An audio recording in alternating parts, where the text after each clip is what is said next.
right, good morning, everybody, and welcome back to VetSecCon. I'm here to introduce an awesome dude who's going to do our keynote presentation, John Hultquist, the Vice President of Intelligence Analysis over at Mandiant. John comes from the Army Reserves, where he did deployments over in the Middle East following 9/11 and everything going on over there. He spent a ton of time after that working with the government and various partners. Spent some time, I think still now, as an adjunct professor over at Georgetown University. And Johns Hopkins now. I switched, I forgot. Okay. And we're going to bring John on the stage and let him get started. His presentation is The Perfect Weapon, Vets as Cybersecurity Leaders. John, welcome. Thanks for having me. It's a real honor to talk to this group of people. I consider this you guys my people. So it's really awesome. I was trying to think of, when I was asked to do this, I was trying to think of what being a veteran meant to me and what made it so important. And I remembered this incident I responded to. I guess this was north of Baghdad on MSR Tampa. It was a pretty rough incident. We ended up putting a guy on a stretcher and giving him an IV and doing a medevac. But we're busy doing all this medical stuff, and we're working with this guy, and I'm talking to him, and I say something like, and he, you're going to be great. You're going to be fine. In fact, you're going to be in Germany soon, drinking beers, relaxing away from this mess. And the guy says, I just want to stay here with my buddies. And it's funny, like from day one, I don't remember a ton about basic training. It was 8 million years ago, but from day one, I feel like so much of the training was just your job is to take care of one another. And I think that's something amazing about this community, is that at the very core, there is this instinct that has literally been literally drilled into us to take care of one another. And I think that's really awesome. And I can tell, a lot of people will tell you that their hard work and they're like cunning, led them to whatever, great things they've had in life. But I can tell you, one of the biggest things that I have had was the advantage of this community and people looking out for me. Again and again in my life, it has made a massive difference. I think some people say if you're going to be dumb, you got to be tough. If you're going to, I think the real, if you're going to be not imperfect like everybody, you got to have friends. And I think that's what makes this community so special. What's also great is, being able to reach out to veterans. And so when I try to figure out what I was going to talk about today, it was really awesome. I was able to reach out to a friend from the community, who I think has been a great advocate for people thinking about sort of the ex-military's role in cybersecurity. Andrew Thompson also from the Mandiant team, and he really helped me sort of think about what we've the lessons that we've learned, kind of coming from the veteran space, the military space, into the cybersecurity space. And I could have given you a threat brief, but I really wanted to talk about something that I think you might find, I hope you'll find useful, or give you reason to sort of think about our role in the security industry. So my background real quick, I was I was an Army reservist. A million years ago, I determined that I wanted to be an Army officer, and I thought maybe I was going to go to the Citadel, and I toured the Citadel, VMI, and a few other places, and I was just like chomping at the bit to go into the military. So the reserves had this program where you could go in to basic between your junior and senior year of high school. So I literally went to basic and then went back to high school the next morning. And I was drilling during high school, and then I was a college student, and then I went back to college, or went to college. So I finished some more training, and I went to AIT, and then I went to college. And in my second semester of school, I had to start late because I was at Fort Bragg for AIT. September 11th happened, and the way that my job, I was a civil affairs guy. So the job is we're the people that go into the villages. We're the nice, friendly face of the Army. We're kind of like the Army State Department.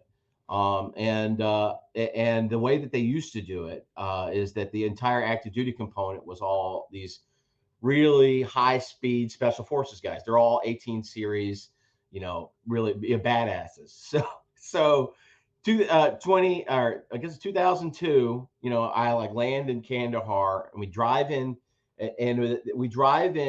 with these like rugged, awesome, like special forces guys, and I'm like, I'm not even old enough to drink.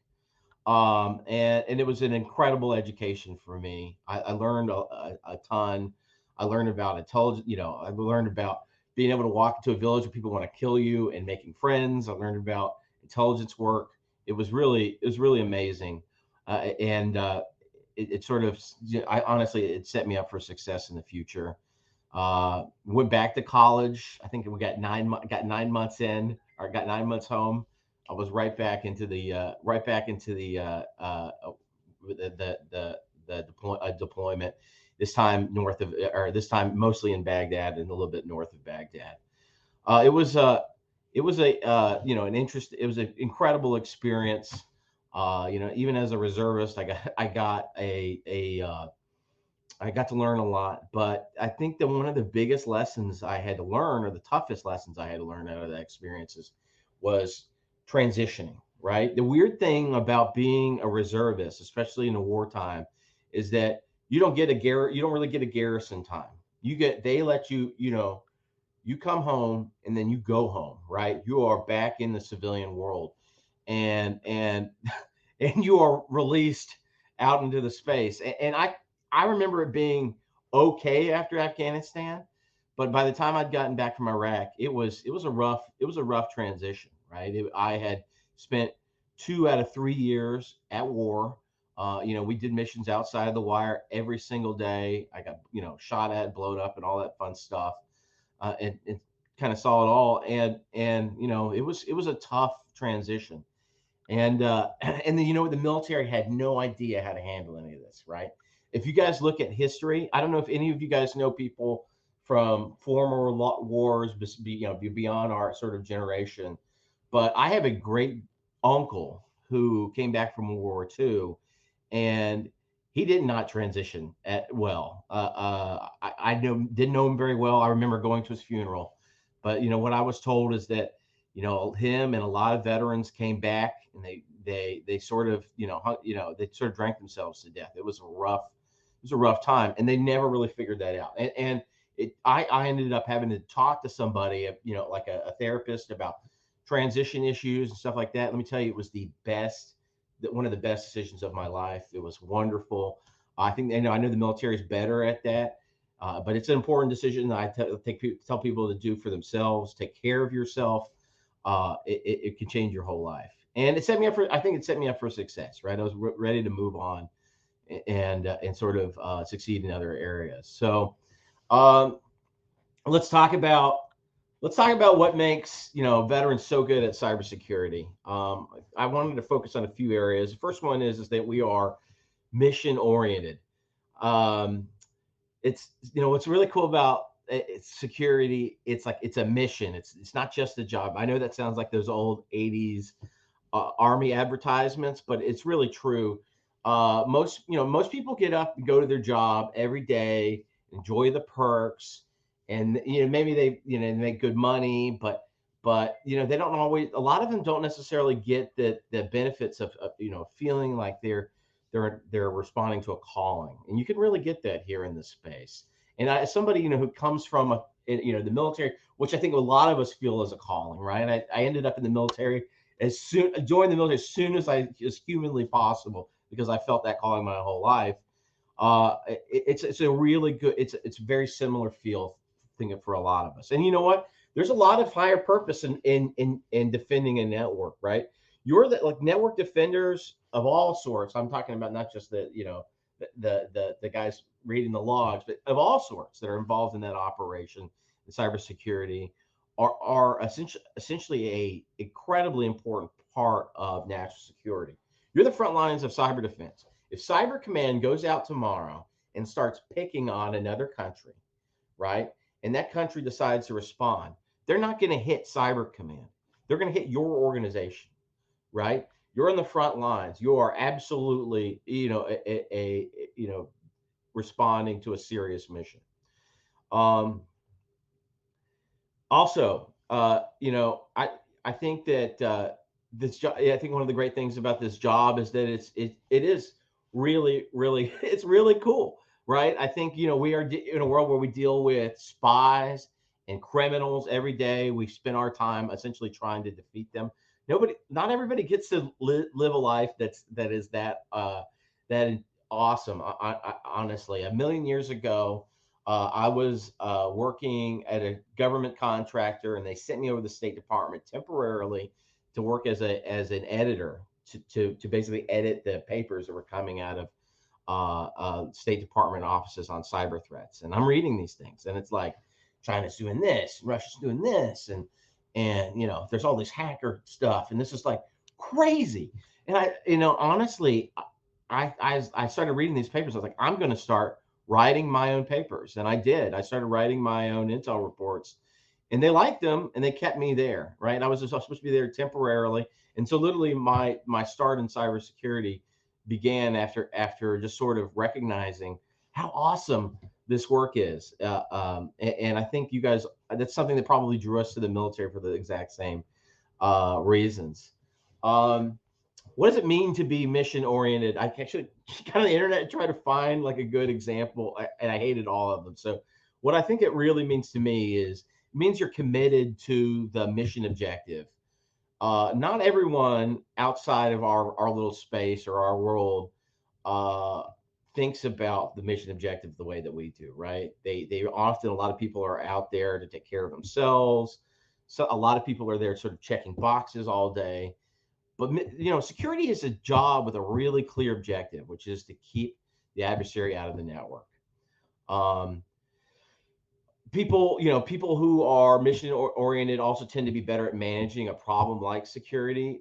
Just like military life, the security business seems to have two speeds: slow or terrifyingly fast, right? And somebody who went through this sort of SolarWinds situation,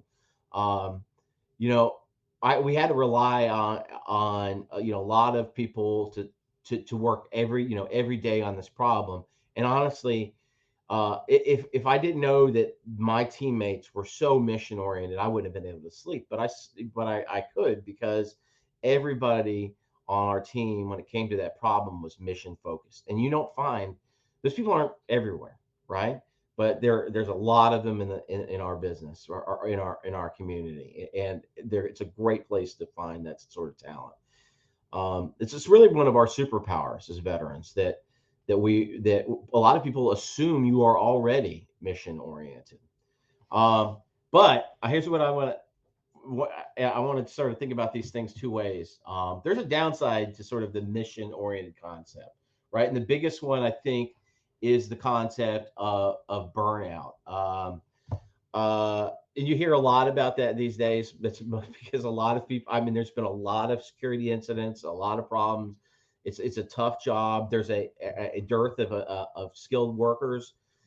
You cannot, I don't know if you guys know people who went back again and again to war. And I've had friends who did that. And I got to tell you, I have seen them, and they were, it can absolutely be too much. You cannot stay at war forever. Too much stress will take a toll on you, your family, your ability to even do the job.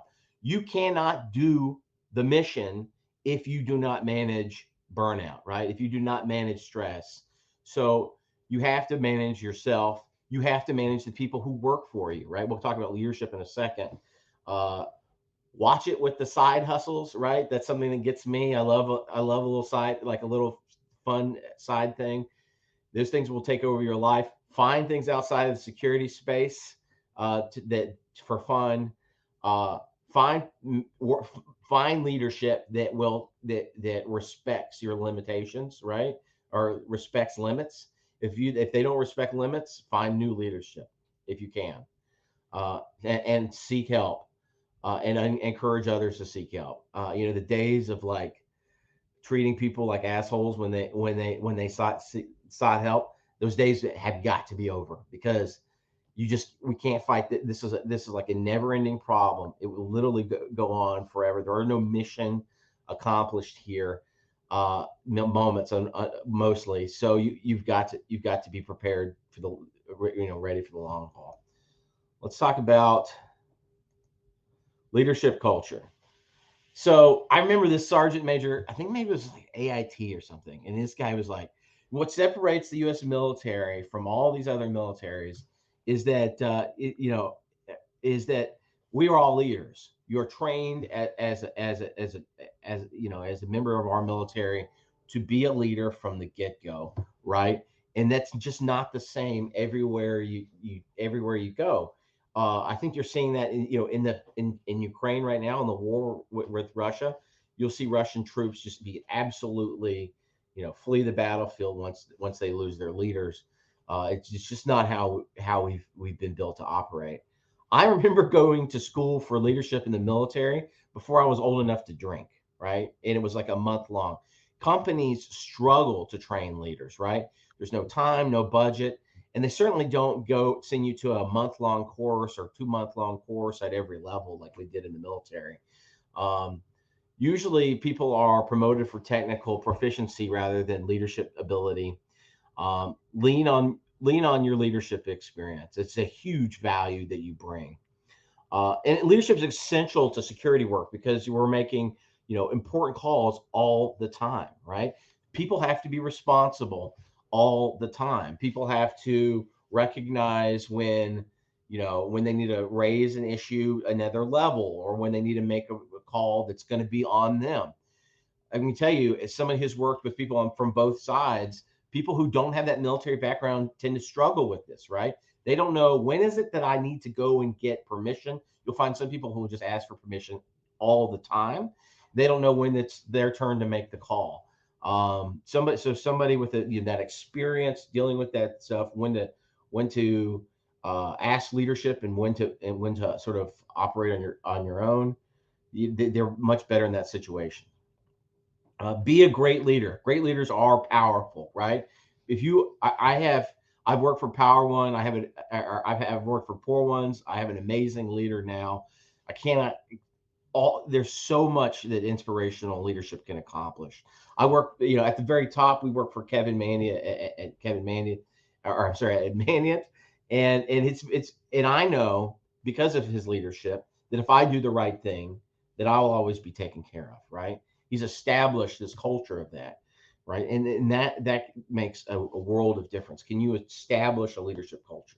So what's the downside of sort of our leadership culture issue, like our sort of skill set? Well, our leadership culture tends to be hierarchical, right? By nature, you'd have to get all the way to the top, right? Everybody knows who's in charge, right? The whole system is built that way. But not everyone does that.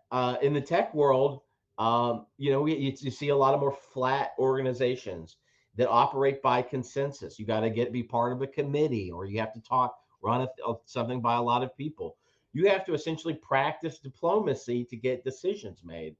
You're going to have to learn to flex that muscle, right? It is not, and I'll tell you, I'm okay at it, but I hate it, right? So I probably lean towards way too heavily towards a hierarchical, maybe even authoritarian model of being able to operate independently, and the idea of always having to get consensus is rough for me. I can totally understand the difficulty there, but if you want to operate within certain organizations, you have to basically operate within their culture.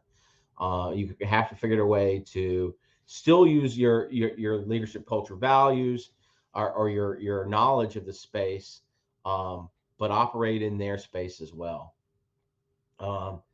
So be careful what parts of military culture you try to import, right? They won't play everywhere.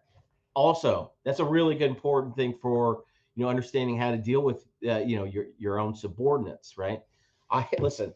There are ways that I would have dealt, as a sergeant or an NCO. There are ways that I would have dealt with a lot of problems in the military that I simply cannot do. You do not; these people don't belong to you after hours. They're not under threat of UCMJ or legal responsibilities. None of that goes. And sometimes, in order to get the mission done, you're going to have to, give to do leadership in a way that seems very strange to you, right?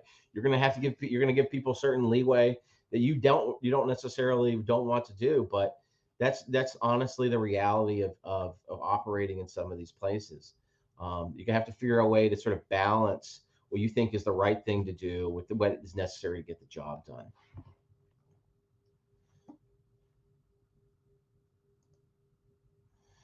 The other thing that I think that makes us really great in this space is that we are risk and adversary oriented, right? Um, One of the things I found, as somebody when I started in this business, is that a lot of people have abstracted away the adversary out of the problem, right? A lot of people see themselves as in cybersecurity. I bought technology, right? And there are certain flaws in that technology that I need to repair, and that's the game. Whereas I think people from our line of work come in and they say, we have adversaries out there. We need to basically do what we can to prevent them from taking action against us, right? It's not a simple engineering problem. It's a complex game, adversarial game. Not everybody gets that. And your background, I think, gives you an advantage there. You'll also find a lot of sort of familiar terms in this space that have bled into the space from the military, a lot often around that sort of adversarial context. I think one of those really interesting things that I recognize in this space, or one that I have seen in this space, is TTPs. In fact, you see it so often that you'll actually see multiple versions of TTPs, right? I've seen tools, techniques, and procedures. I've seen obviously it is tactics, techniques, and procedures. I've seen all kinds of silly variations on the what we sort of learned TTPs are, but you can see that stuff sort of bleeding into the space. And there's some pushback, by the way. Some people do not like all that military stuff, but I personally find it very useful. And we'll talk about, but there is a downside. We'll talk about that in a second. The other thing is that you guys are natural risk managers. Listen, how old were you when you first handled explosives? I first handled explosives, I think, before I graduated high school, right? I was building blocks of C4 charges before the government thought I was responsible enough to drink. The reason we were able to do that is because we had all this risk management processes in place. We had a culture of risk management that we drew on. That gives you a tremendous advantage. The other thing is your background using intelligence, right? Intelligence drives a lot of our actions in our in our space.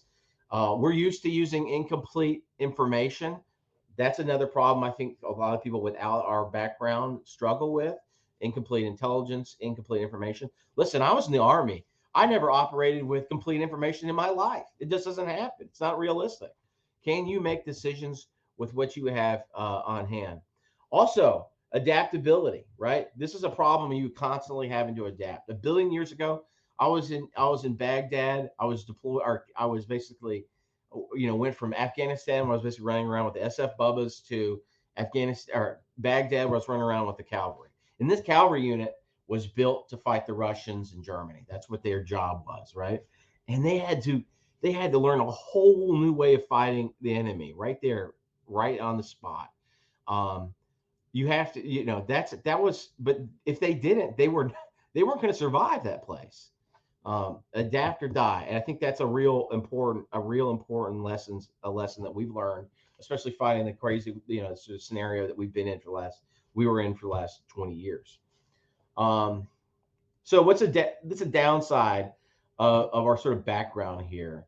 Um, the downside is that you can definitely over militarize stuff, right? And let me tell you, that can have a massive cultural cost on a lot of people. So a lot of people not be comfortable with it, right?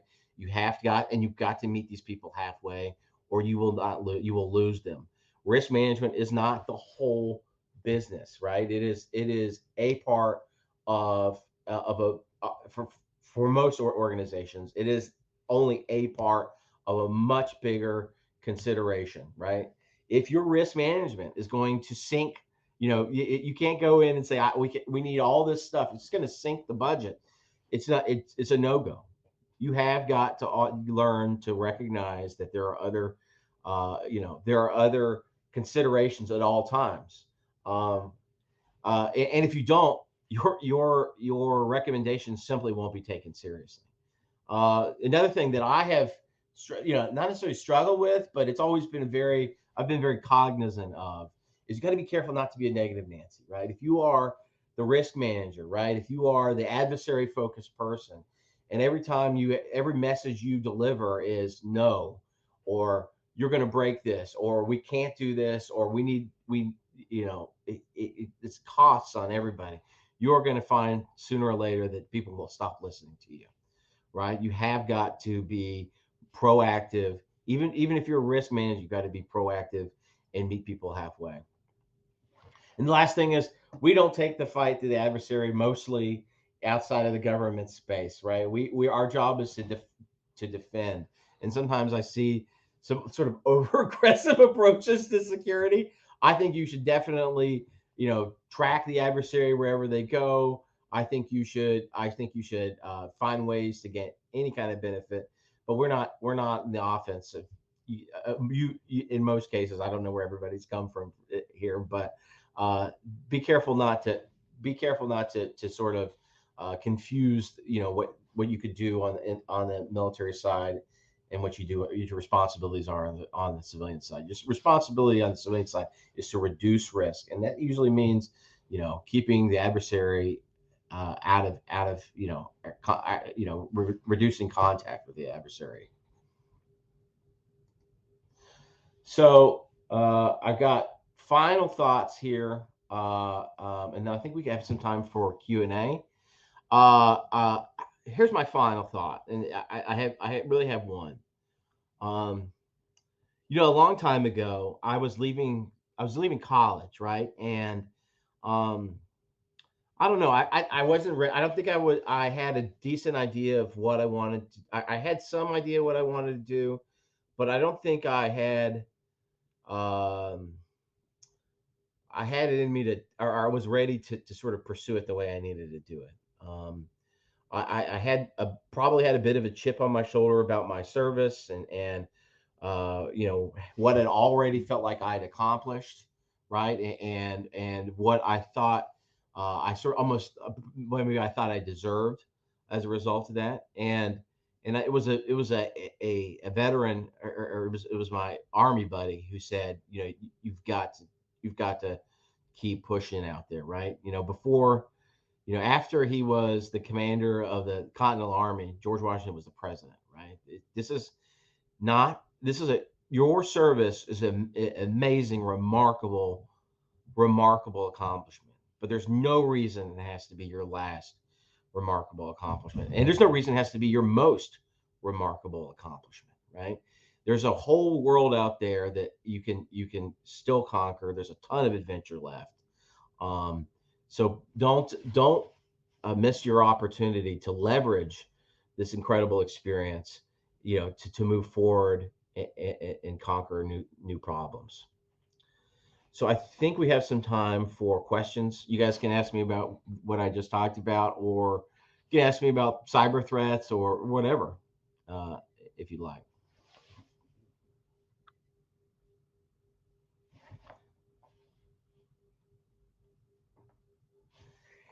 Oh, there's a reserved civil affairs person. This is awesome. All right, so so it's a strange, civil affairs is a very strange job. And the question is, does my background influence how you build personal networks and handle conflict analysis? Absolutely does. Listen, if you can go into a village where they want to murder you, right? And I have done it many, many times, right? and shake these people's hands and eat dinner with them, um, uh, you can honestly handle just about any room in the business, right? I I have I've been asked to sit on calls where they like, you're just going to get yelled at on this call, right? And I've been sitting and I've been and honestly, my background going into these places has made a tremendous difference for me, right? We talk about the hierarchical thing. Like if you have one side of the game is this hierarchy, right? They're the leadership culture, but a lot of places that's not the game, and you've got to be able to go out into the world and win hearts and minds, and you've got to be a diplomat. And I found that my civil affairs experience was incredibly useful there. I also spent a lot of time just sort of rolling around and thinking about the problem in a very holistic, strange, way. We'd have a village, and that village didn't like us very much. And how are we going to win over that village, or something like that? Um, I find that experience really helped me think about security in a different way as well. So I can't speak highly enough of the lessons I learned from that job.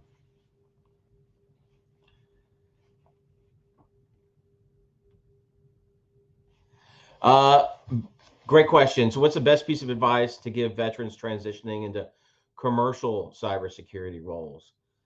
So it's interesting. So I think that I guess one thing I would touch is like the certifications.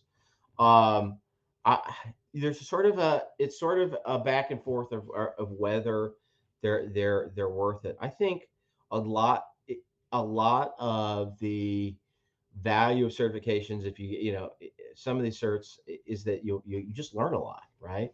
um, you're going to have to I think you're going to have to do two things to as you transition. Is you're going to have to learn the problem, and you have to prove to others that you know the problem. I think finding opportunities, what's one of the really cool things about this environment is that there's a lot of opportunities to sort of prove that you know what you're doing, speaking or blogging or interacting with other people. I'm obviously a big fan, because it's a civil affairs thing, of finding opportunities to interact with other people, because this community is small enough that you can really navigate it, right? There are people out there that are potential advocates for you. Can you develop relationships there that will propel you forward? I can say I've been on interviews where it was sort of a cold call and they knew me or they didn't know me, and then I've been in interviews where job interviews where they already knew me and they knew me through my work, and you can guess which ones are the most successful, right? Find ways to get your work in front of people. I think that makes a big difference.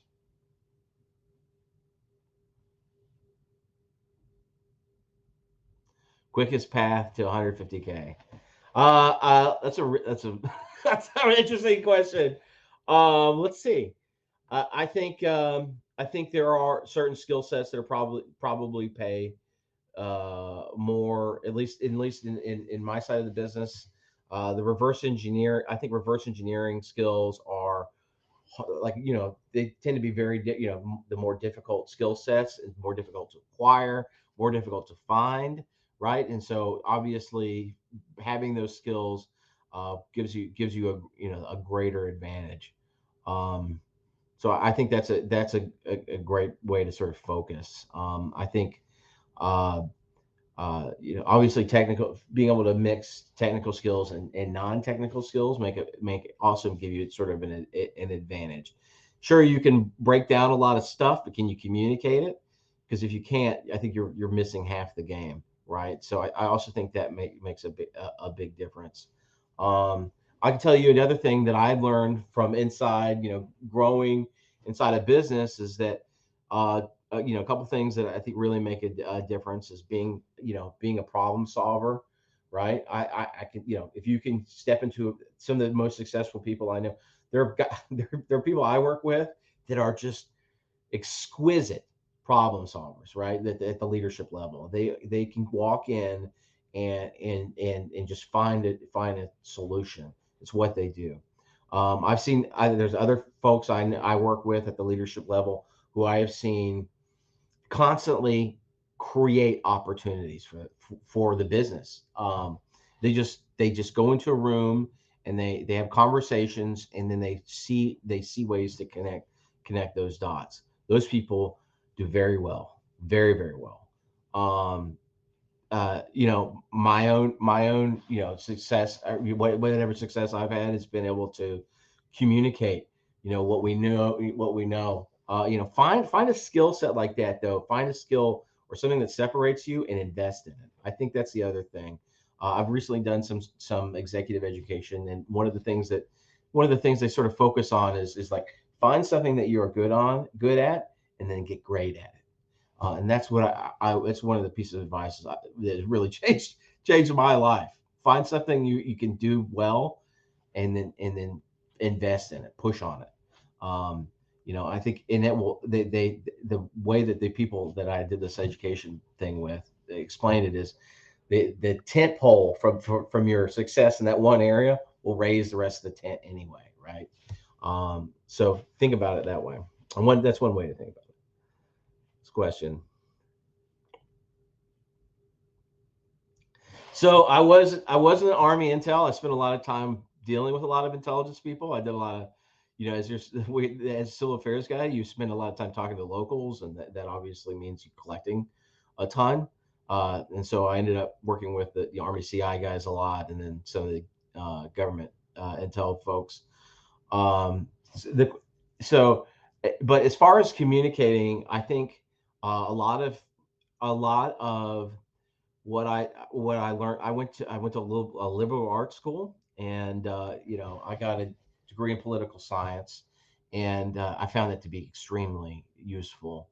What I think the biggest value that I learned from that is to take a problem, right, and then break it down to its constituent parts and communicate it, right. If we didn't have a lot of, when I started doing writing threat intel 15 years ago, I think, or something like that. And we didn't have a lot of direction on how to write it. And I'm sure I wouldn't have written it the way that I write it now, the way I did then. But we had to sort of figure out, like, what are the pieces that are most, important about, say, a threat actor, right? And over time you learn that, well, the major constituent parts are things like capability, attribution, motivation, right? And you basically have to, and then you break that down into sort of lower pieces. The ability to sort of take a problem and clearly break it down and communicate it into places where you can show value, right? You can connect it to people who care, that really is a huge skill set, and it's done a lot. I think it's been very helpful for me. Oh, missed that.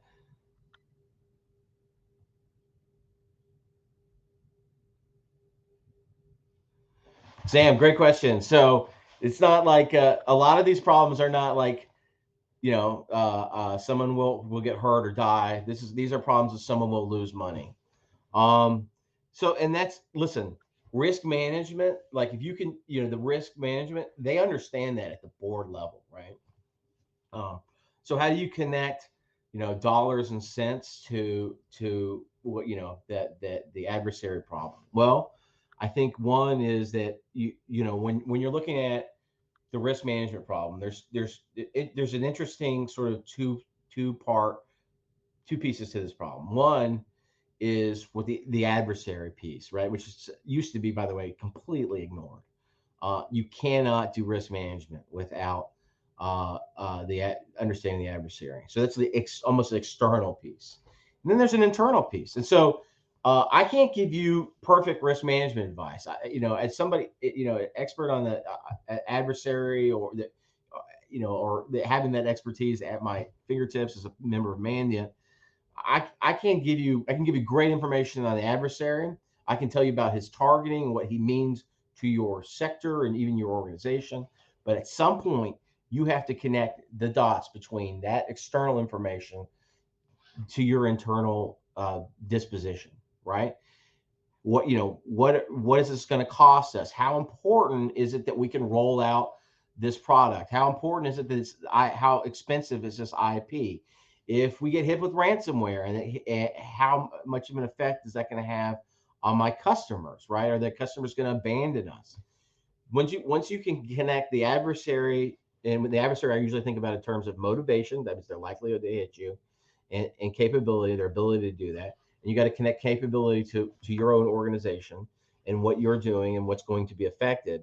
Once you can connect that into a simple system or a system, right? You can basically really communicate risk, and then we're talking in dollars and cents, right? And then leaders can make better decisions. What's really cool, the better you get at communicating risk, as an intelligence person, the better you're going to get about getting those resources you need for yourself, right? If you can tell them that, look, this risk from this Russian actor is tremendous. We're an oil and gas firm. They're coming, we've seen them come after us in the past. This is what they could potentially do. So with the costs that we might expect. That's how you, by the way, fund yourself. That's where you get budget from. So it's an incredibly valuable skill. You just have to sort of connect a lot of dots.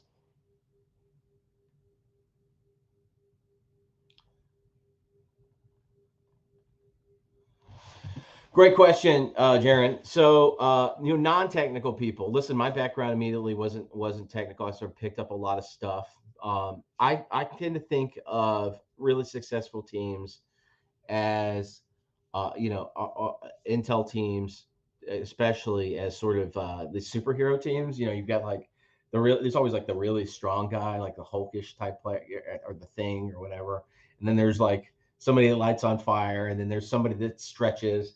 Listen, if you build a team that is everybody is exactly the same, you are going to be in for a world hurt, right? You don't want that, especially in intelligence. You need a team of diverse thinkers. You want a team of people with different capabilities, and that's gonna lead you to success. At like my leadership level, there's a team of people with all kinds of different abilities, right? And honestly, most of us are really good at what we do. And that's what makes us so great. In fact, we naturally know usually what problem goes to what person because of that. But here's the other thing: is if you don't have some technical background, you're going to be lost here. Your recommendations are going to be faulty. You're not going to necessarily understand what's going on. So I think that we talked about certs earlier. I think one of the great ways to get some of that technical background, let's go through some of the cert programs. Network Plus, Security Plus, I think is a really good place. Maybe even CISSP. It gives you just a good steady background on a lot of this stuff. I think SANS has incredible instruction. It's expensive. It's very expensive, but it has a lot of great instruction on a lot of different problems that can also sort of upgrade your capability. All right, one last question for you, John, and this is from Jason, and then we'll jump to sessions. But he asks if you're hiring, John. I think we're always hiring, but I'm not right sure right now. We may be like a hiring transition. There's a lot of like strange administrative things going on right now. Like I'm getting emails telling me I'm supposed to be using something or this or that. It's very confusing. so I would stay on top of it. I think that what we'll probably be hiring soon. We've got a big mission. We're always it's always growing. Yeah, I've got one question for you as well myself, and then we'll go ahead and let sessions break and let you get back to your busy day. But I'm coming off of a stint of 22 years in the Navy, education in cybersecurity, but not a lot of experience. I was in nuclear power for 20 years, but spent the last 10 years in the leadership side. I'm a Navy E9. What do you recommend to people who are coming off of longer stints in the military and want to move into leadership in cyber? So here's the other thing I failed to mention, and I can't believe I did, about the veteran stuff, is holy cow, there are a ton of veteran resources around cybersecurity, right? one of the most interesting things, it was a lot of it didn't exist before, but there are a ton of things I think that are built to sort of move veterans into cybersecurity, particularly like educational resources. The other thing is, as leaders, I think one of the ways to sort of transition is to consider yourself, think about business leadership opportunities, even sales and sales engineering. There's some places in there. I think it's a good place to transition into the space where the expectation is that you've got a decent knowledge of the space, right, but not necessarily a complete one. And it's a good place to start learning, right? You could potentially do that and get more familiar with the products and the space and learn as you go. I've known a lot of people who sort of moved in from other sales in other areas, and we watch them as they grow and they learn. And I've seen them move into other things as a result of that. I think it's a great place to start a sort of higher level. Also, the government has sort of a lot of cybersecurity needs, believe it or not, and being able to transition and talk to those people is a huge superpower. It's like you can't send everybody into those meetings. No, that's for sure. All right. Hey, thank you so much, John. And thanks everybody who tuned in today.